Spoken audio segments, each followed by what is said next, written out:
ముఖ్యమంత్రి కార్యాలయం నుండి వచ్చే ప్రజావాణి ఫిర్యాదులకు అత్యంత ప్రాధాన్యతనిచ్చి పరిష్కరించవలసిందిగా అదనపు కలెక్టర్ చంద్రమోహన్ అధికారులను ఆదేశించారు. సోమవారం కలెక్టరేట్లోని ప్రధాన సమావేశ మందిరంలోని ప్రధాన జిల్లా దీనిపైన వచ్చే 15 రోజుల తర్వాత మనకు జరగబోయే ఉన్నత స్థాయి సమీక్షలో మన జిల్లా విషయాన్ని పరిష్కారం చేయాలి.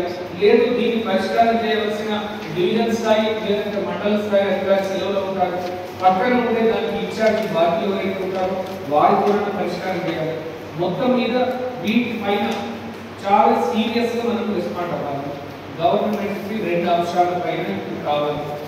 ఎన్నో ఆశలతో ముఖ్యమంత్రి కార్యాలయం నిర్వహిస్తున్న ప్రజావాణికి వచ్చిన దరఖాస్తుదారులకి ప్రజలకి మనము సరైన సమాధానం ఇవ్వాలి.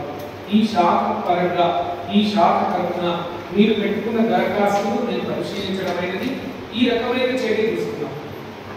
అందరి వాళ్ళకి పూర్తి స్థాయిలో మనం జవాబు ఇవ్వాలి. ఈ జవాబుదారీతనం సృష్టించడం కోసమే ఈ ప్రజావాణి సీఎంఓ ప్రజావాణి కార్యక్రమాన్ని చేపట్టడం జరిగింది. సో అందుకని ఈ గడువు కూడా దరఖాస్తులు వస్తున్నా కూడా మొత్తం మనం జిల్లా స్థాయిలోని ప్రతి అధికారి ప్రతి ఉద్యోగి కూడా ఎన్నికల నిర్వహణలోనే ఉన్నారు కనుక ప్రతి ఒక్కరు తమకు ఇచ్చిన బాధ్యతను విజయవంతంగా పూర్తి చేసాము. 2 ఎలక్షన్స్ పూర్తి చేసాం. ఇప్పుడు మనం ఓట్ల లెక్కింపును కూడా సిద్ధమవుతున్నాం కనుక ఇంత బాగా అంకితభావంతో పనిచేసే అధికారులందరూ కూడా సేమ్ అదే చొరవ అదే అంకితభావంతో వీటికి జవాబు ఇవ్వాలని కోరుతా ఉన్నాం. సో ప్రతి సోమవారం కూడా దీని మీద 3:30 మనం ఇదే ఐడి కోర్సులో మనం మీటింగ్ తీసుకుంటూ ఉంటాము. సో దీన్ని కూడా మీరు సహకరించాలి. సపోజ్ ఏదైనా కారణంతో జిల్లా అధికారి గారు ఆ రోజు లేకపోవడం రాష్ట్ర స్థాయి సమీక్షకు హాజరవడం ఉంటే దాని తర్వాత బాధ్యత గల అధికారిని ఈ మీటింగ్ పంపించాలి. దీన్ని చాలా సీరియస్ గా తీసుకోవాలని కోరుతా ఉన్నాను. దీనికి సంబంధించిన ప్రజావాణి ప్రోగ్రామ్ సంబంధించి 8/5/2002 నాడు మనకి coordination revenue excise coordination department నుంచి వచ్చిన ఆదేశాలు ఉన్నాయి. ఇవన్నీ కూడా సరళంగా రిక్వెస్ట్ చేస్తున్నాను. శ్రమ పోకుండా మరొకటి కాపీ కూడా ఇస్తే రెడీ రిఫరెన్స్ వెళ్తారు. వెళ్ళే ముందు మీకు చెప్పేది ఏంటంటే కొన్ని మనము స్ట్రైట్ అవే ఆన్సర్ ఇవ్వడానికి అవకాశం ఉంటుంది. కొన్ని ఆన్సర్స్ అవి మనం ఇవ్వాలి. కొన్నింటికి ఆల్రెడీ మనం రిజెక్ట్ చేసి ఉంటాము.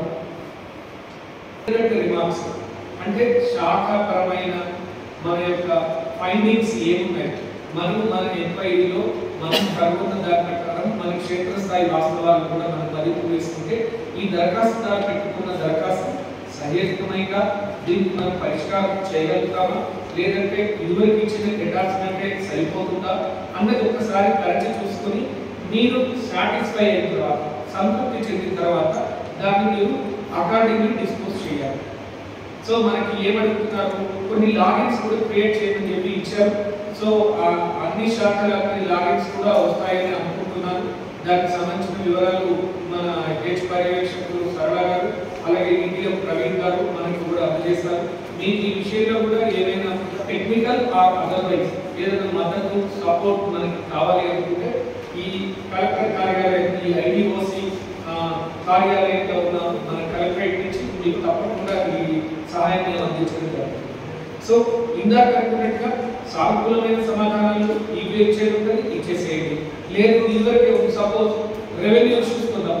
రెవెన్యూ ఇష్యూస్ లో 2 రైతుల మధ్యలో పడాలి. దీనికి సంబంధించి ఆయన పిటిషన్ పెట్టుకున్నాడు. ఈ పిటిషన్ సపోజ్ తహసీల్దార్ గారు వెంటనే పరిష్కారం చేయలేని పరిస్థితి ఉంటే ఎందుకు చేయలేకపోతున్నారు, దీనికి సంబంధించిన ఏదైనా వివాదం ఏదైనా మున్సిపల్ కోర్టులో ఫస్ట్ క్లాస్ జ్యుడిషియల్ మెజిస్ట్రేట్ దగ్గర సీనియర్ సివిల్ జడ్జి దగ్గర లేదంటే ఏదైనా జిల్లా కోర్టులో ఏది లేకపోతే గౌరవ ఉన్నత న్యాయస్థానం హైకోర్టులో ఒకవేళ ఏదైనా కేసు ఉంటే ఆ కేసు మనం ఇక్కడ వివరాలు రాసి ప్రస్తుతం కోర్టు పరిశీలనలో కోర్టు పరిధి న్యాయస్థాన పరిధిలో ఉండడం వల్ల దీంతో వెంటనే చర్య తీసుకోలేకపోతున్నాం. అంటే అక్కడ డిస్పోజల్ ఏదైనా వస్తే according to disposal according to order receive మనం దాని మీద తగిన చర్య తీసుకోవాలి.